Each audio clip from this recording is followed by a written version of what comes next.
Immediately after the shock wore off, we knew that I was going to stay home and homeschool. New this morning, a Western New York mother makes a sudden career change, removes her son from school over a decision made by lawmakers in Albany. We're talking about the decision to end religious exemptions for vaccines. It's one that some of you on both sides of the issue feel quite strongly about. All new for you at 6:30. 7 Eyewitness News reporter Gilad Malamed introduces us to a woman who believes ending vaccinations for her son helped his health and shows us her new reality.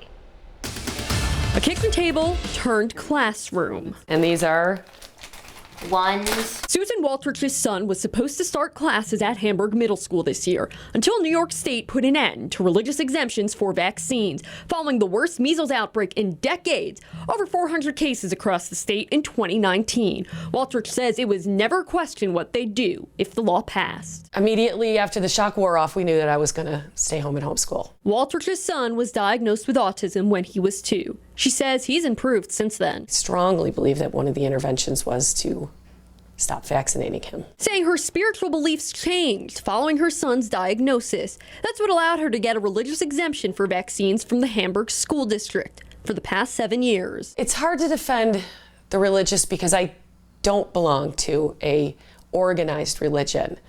But at the same time, I really do feel like this is one of my strongest beliefs, the spirituality. State Health Department says 96% of students in New York State were completely vaccinated for the 2017-18 school year.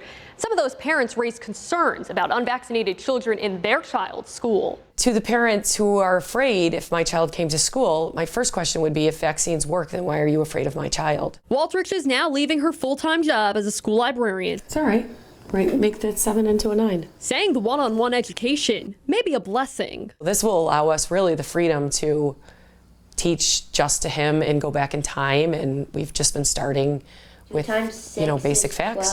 2 times 7 is 14. Waltrich says they're just taking it year by year.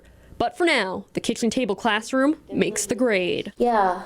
Numbers of your times it. table. That's cool. Gilad Malamed, 7 Eyewitness News. Gilad, thank you. Now, you might be wondering how many families this new law affects. We checked with the State Health Department records. They show less than 1% of students in Erie County receive religious exemptions for vaccines in the 2017-2018 school year, but some private schools did have significantly higher numbers, like the Aurora Waldorf School, where 50% of students received an exemption. Developing this morning.